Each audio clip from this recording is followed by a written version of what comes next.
ప్రభువైన యేసుక్రీస్తు వారి నామంలో ఈ వేల్పూర్ గ్రామవాసులందరికీ కూడా శుభములు తెలియజేస్తున్నామండి.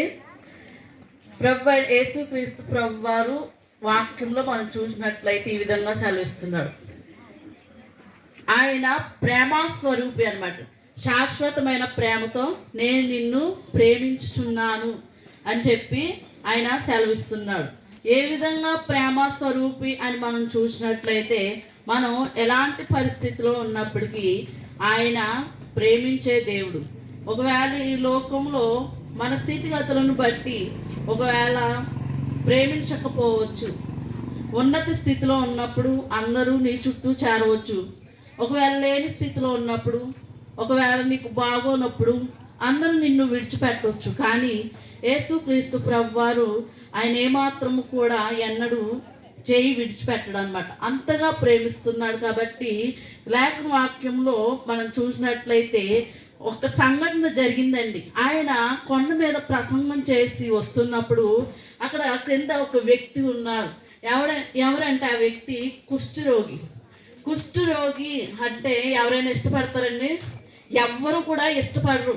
కుష్ఠరోగి అంటే అది ఎలా ఉంటుందంటే చర్మం అంతా పొట్లిపోయి గోర్లు అవి ఊడిపోతాయి అన్నమాట. ఆ చర్మం చీకిపోయి చీకి చీకి చీకి ఎలా అయిపోతారంటే చివరికి చనిపోతారు. అలాంటి వారిని ఎక్కడ పెట్టేవారంటే అందరూ యాజకుడు, అంటే అప్పుడు యాజకులు ఉండేవారు. ఆ యాజకుడు ఒక ముద్ర వేస్తాడు అనమాట. ఏంటి, ఒక మెడకి ఒకటి తగిలిస్తాడు. తగిలించి ఈయన కుష్ఠరోగి, ఎవరు ముట్టుకోవద్దని చెప్పి ఒక కార్డు వేస్తాడు. చేతికి ఒక గంట పెడతాడు అనమాట. చేతికి ఒక గంట పెట్టినప్పుడు ఎప్పుడైతే నడుచుకుంటూ వెళ్తున్నాడో అందరికీ తెలిసిపోద్దాం కుష్ఠరోగి వస్తున్నాడు అని చెప్పి అందరూ కూడా దూరంగా జరిగిపోతారు అనమాట. అదే సమయానికి యేసుక్రీస్తు ప్రభువారు కొండ దిగి వస్తుంటేనంటండి ఆ కుష్ఠరోగి వచ్చినప్పుడు ఎవ్వరు కూడా లేరనమాట. ఎందుకంటే గంట సౌండ్కే కుష్ఠరోగి ఈ వ్యక్తిని ఎవరు పట్టుకోకూడదు. ఎందుకంటే మనకు కూడా వచ్చేస్తుందని చెప్పి అందరూ కూడా దూరం అయిపోయారండి. జన సమూహం అప్పుడు దాకా దేవుణ్ణి ఎంతమంది వెంబడించారో అందరూ కూడా దూరం అయిపోయారండి. అటువంటి పరిస్థితిలో ఒక్కడే మిగిలిపోయాడండి. ఒక్కడే మిగిలిపోయి ఏమంటున్నాడంటే, ప్రభువా నీకు ఇష్టమైతే నన్ను శుద్ధినిగా చేయవా అని చెప్పి ఒక్క మాట అడిగాడండి యేసుక్రీస్తు ప్రభువారిని. అసలు జనాలు అందరూ దూరంగా నిలబడి చూస్తున్నారు, అసలు ఏం చేస్తాడా అని చెప్పి.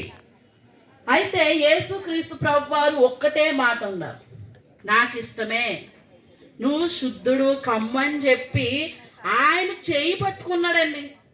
అదే మనం ఆ పరిస్థితిలో ఉంటే రోగులను మనం ముట్టుకుంటామండి.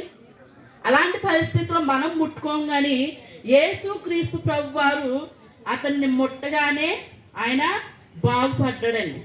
దేవుడు నోటి మాట సెలవిస్తే ఎంతో మంది బాగుపడ్డారండి. కానీ యేసుక్రీస్తు ప్రభువారు తన స్వహస్తాలతో తనని ముట్టుకొని ఏమన్నాడంటే, నిన్ను నువ్వు వెళ్ళి యాజకునికి కనపరుచుకో అని చెప్పి అక్కడ సెలవిచ్చాడు అనమాట.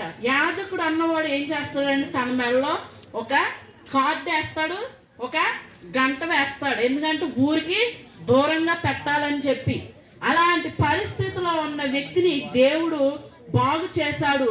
ఎవరైతే దూరంగా పెట్టాడో ఊరికి అతనికే వెళ్ళి కనపరుచుకోమని చెప్పాడు అనమాట. ఆ విధంగా చాలా మంది, ఎంతో మంది ఎన్నో చెప్పుకోలేని పరిస్థితులు ఉన్నా, ఎన్నో అనారోగ్య పరిస్థితులు ఉన్నా వెళ్తూ ఉండొచ్చు. కానీ దేవుడు ఏమని సెలవిస్తున్నాడంటే ప్రేమ స్వరూపి. ఆయన ఏంటంటే శాశ్వతమైన ప్రేమతో ప్రేమిస్తున్నాడు. కాబట్టి నీవెటువంటి పరిస్థితిలో ఉన్నప్పటికీ, నీ స్థితిగతులు ఏమైనప్పటికీ ఆయనకి ఏది అవసరం లేదండి. నీ హృదయాన్ని ఇస్తే చాలు, ఆయన నీ హృదయంలోకి వస్తాడు. ఆయన నీ బ్రతుకుని బాగు చేస్తాడు. ఇటువంటి సమాధానం దేవుడు మీ కుటుంబాలకు అందరికి దేవుడు దయచేయను గాక. మహాపరిశుద్ధుడా, మహోన్నతుడా, మహాగణుడా, మహామహిమ కలిగిన దేవానికి వందనాలు, స్తుతులు, స్తోత్రాలు. ప్రేమామయుడవైన దేవానికి స్తోత్రాలు. నీవే ప్రేమ కలిగిన దేవుడు, ప్రేమే నీవై ఉన్నావు దేవాని స్తోత్రాలు. నీ ప్రేమతో నా తండ్రి నీ హస్తము తాకి ఇదిగో ముట్టినా బాగుపడతారు. ప్రేమతో తండ్రి నాయన ఇదిగో మనుషులు ఒకరికొకరు ద్వేషించుకునే గుణం మనుషుల్లో ఉంది, కానీ తండ్రి నాయన ప్రేమామయుడు అయిన సృష్టికర్తవైన నీకు ఆ గుణం లేదు ప్రభువా. మనుషులు ద్వేషించిన అందరూ నెట్టివేసిన నీ ప్రేమతో నాయన నీ హక్కును చేర్చుకోగల సమర్థుడు తండ్రి నీకు స్తోత్రాలు. మీ ప్రేమతో తండ్రి ఇదిగో నాయన నీ కౌగిట ఉంచుకోగల సమర్థుడు దేవా నీ స్తోత్రాలు. ఎంతటి ప్రతికూల పరిస్థితులైనా సరే నువ్వు సరిచేయగల దేవుడు తండ్రి. ఈ సాయంకాల సమయంలో ప్రభా ఈ మాటలు వినుచున్న నా తండ్రి ఇదిగో ఈ వీధి వారందరూ కూడా నాయన ఇదిగో మనోనేత్రములు తెరవబడి హృదయము తెరవబడి ప్రేమామయుడు అయిన నీ కౌగిటిలోనికి చేర్చబడినట్లుగా ప్రభా నాయన నీ హస్తములోనికి పిల్లలందరూ వచ్చినట్లు సహాయము చేయనాయన. ఆనాడు కుష్టి రోగి నిన్ను ఎరిగి నీ సహాయమును పొందుకున్నాడు నాయన. ఈ రోజు నువ్వంటి ఎరగని ప్రజలు ఎందరో ఉన్నారు. ఎరిగి ఉన్న కొన్ని ఆటంకాలు అడ్డును బట్టి దూరంగా ఉన్నారు తండ్రి నాయన నీకు స్తోత్రాలు.